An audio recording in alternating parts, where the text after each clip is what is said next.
I think my wife and kids are actors. I've been married to Marie, my wife, for 15 years now. We have two kids together, Aaron, 10, and Priscilla, 8. I've always pictured us as the perfect family, you know.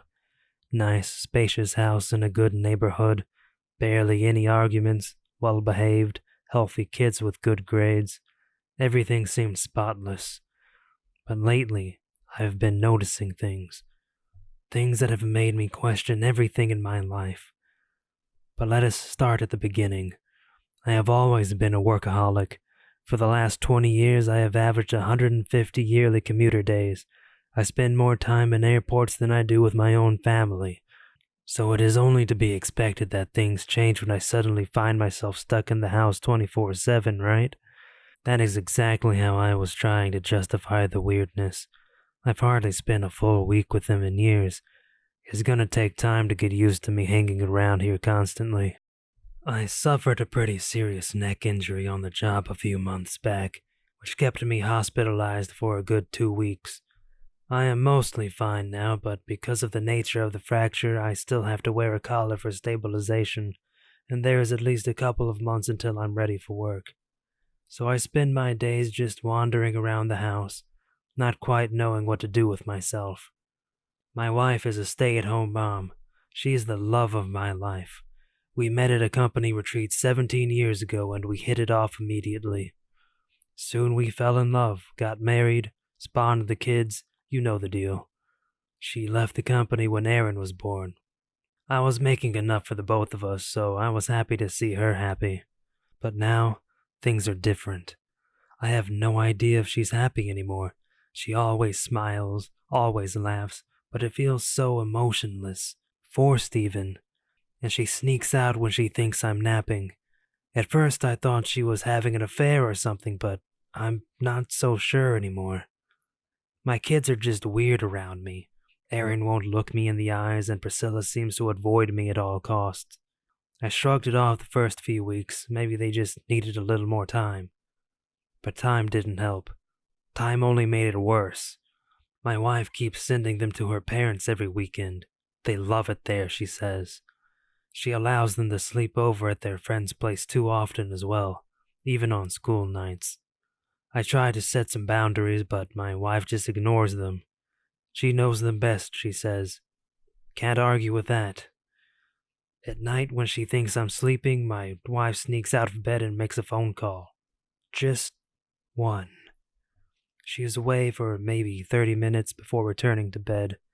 I have tried sneaking down after her, but I can never get close enough to listen in. I'll get a few words and phrases, but nothing that makes any sense. She looks visibly upset, though. That much I have gathered.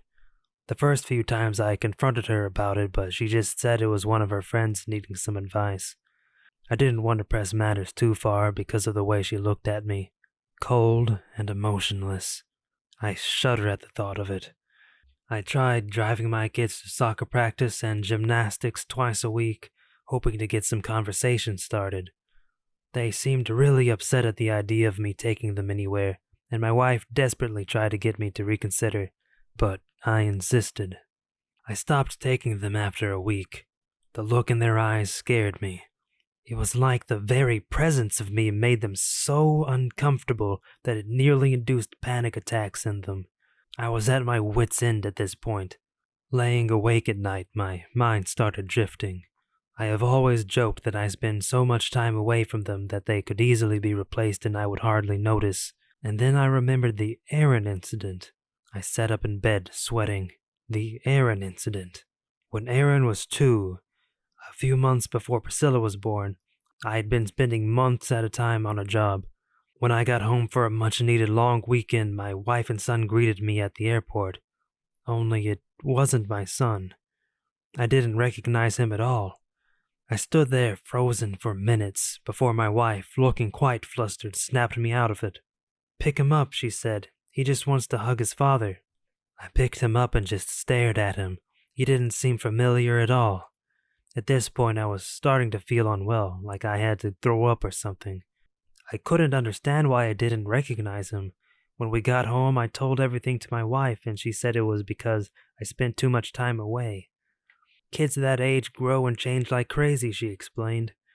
It took me weeks to accept it, but at some point I just realized I was acting like a lunatic and got on with my life. The thought of the Aaron incident sparked something in me. I started thinking back to the other strange, seemingly explainable things that had happened, like that I wasn't present when my wife gave birth to any of the kids, that I was never around much the last trimester of her pregnancies, that I have never actually met any of her relatives except for her parents, who have always been strange around me. I started feeling dizzy and nauseous just thinking about it. Was the last 17 years of my life a lie? It seemed so impossible, but at the same time I couldn't shake the feeling that something was terribly wrong. The only thing I knew for certain was that I had to get to the bottom of this. Otherwise, I was afraid I was going to lose my mind. I started paying more attention to every little detail that went on in the house.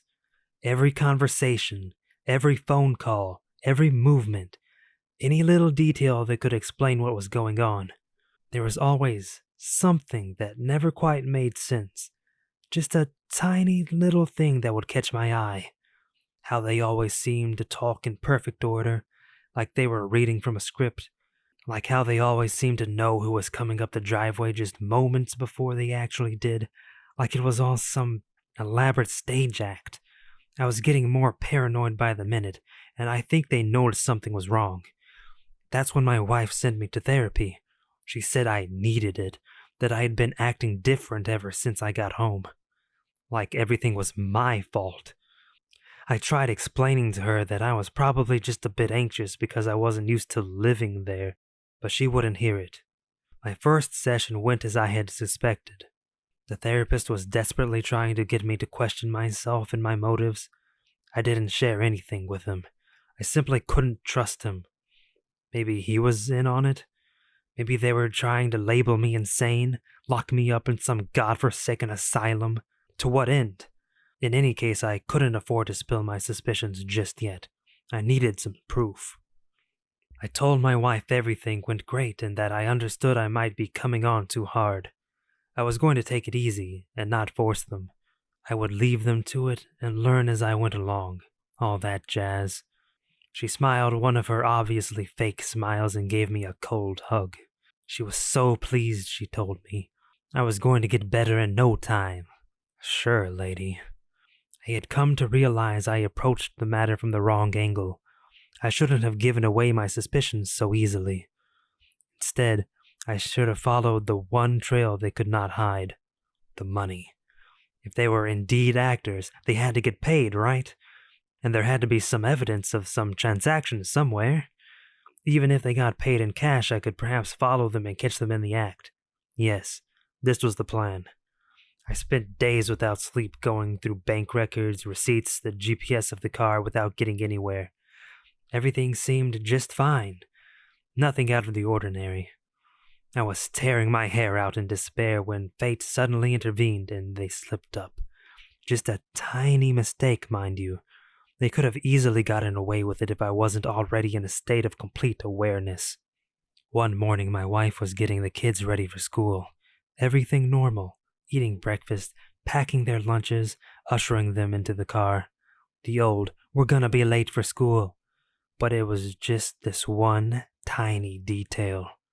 The school was closed that day. My wife didn't know this, but I had looked through all the papers I could get my hands on, one of them being the school calendar, and that day they were definitely closed. I don't know if you have experienced such a feeling. It's like a mix of total relief and utter devastation all at once. To prove to myself I wasn't insane, but at that same time realize my life was a lie. And the day wasn't about to get any less absurd. Not only did my wife not realize that the school was closed, she also forgot her purse, and in it I found the one thing that I had been looking for the past few days. A paycheck. Now, the paycheck wasn't made out in her name, or the name I knew her by, at least. It was made out to one Lisa Guerin. But it wasn't that little detail that threw me off. It was something else. Something extremely disturbing. Something impossible. It was the name listed as the employer. It was me. I was the employer.